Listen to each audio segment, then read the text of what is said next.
Okay guys, today we are going to do a different project and it is about making DIY stickers. a DIY sticker. Yeah, and it's so different. We can teach you how to do it. Here we are going to use a ordinary transparent tape and a double-sided tape and also a scissors and cutter. I advise that kids should seek the help of an adult. Now we are going to cut all the drawings with an ordinary scissors.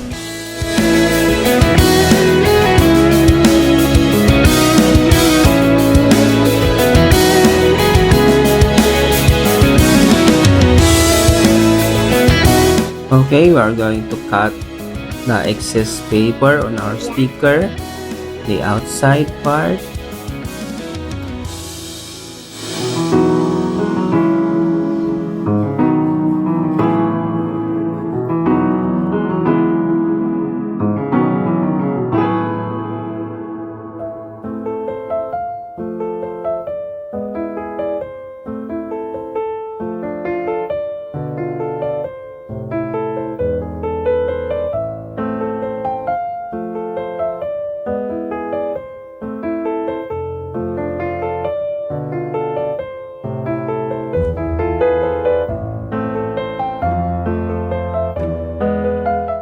Here we have got all the papers with drawings that we are going to make a sticker.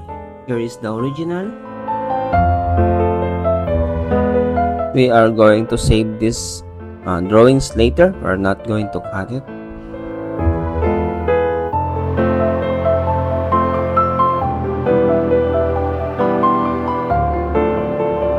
Okay, our next step is we are going to use the double-sided tape.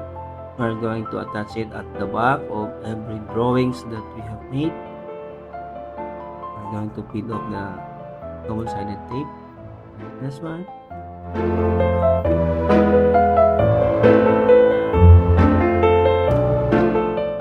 Okay, we are going to lay down the double-sided tape like this. We are going to put it at the back of our small drawings like this one, and then we are going to put the transparent tape at the front of every drawings like this one.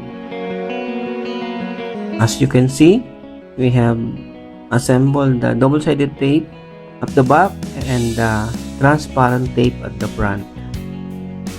The next step is we are going to cut the excess of the stickers.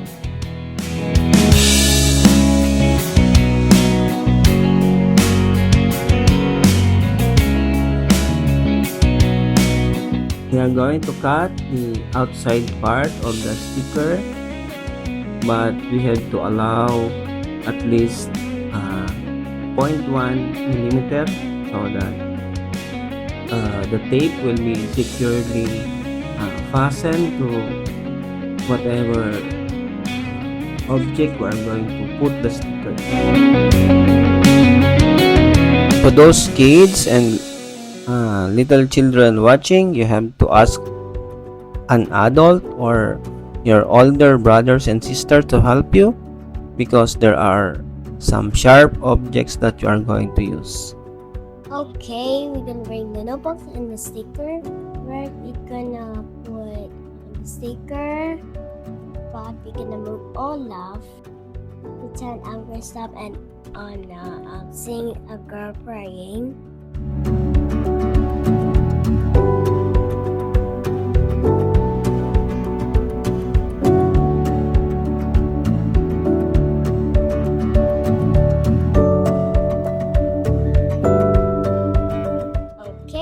Spread it out. We're gonna use these ones to smooth the tape. Okay, next will be Super Mario.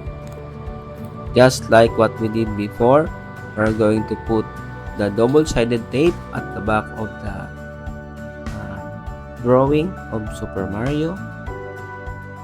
This is double-sided tape. We're going to cover all of Mario's back so that it will be attached to anything that we want to put on the sticker.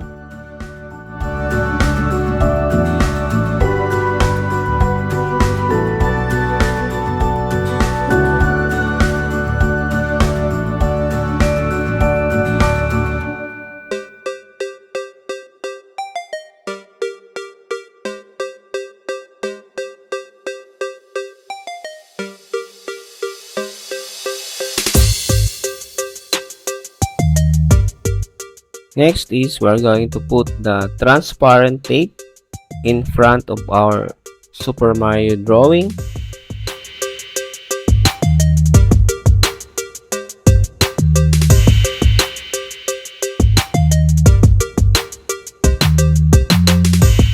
Okay, it's like a real sticker now. It is laminated and waterproof because there is a tape at the back and also there is a transparent tape at the front.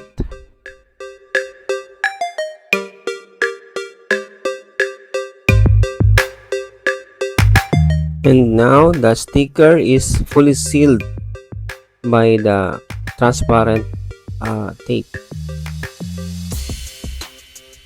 Here it is. It is like a laminated card.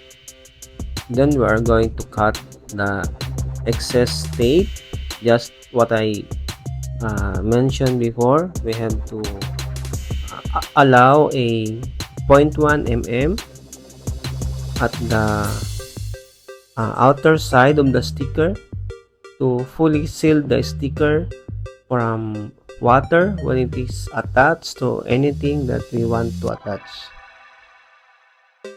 So here it is, fully laminated and a beautiful sticker.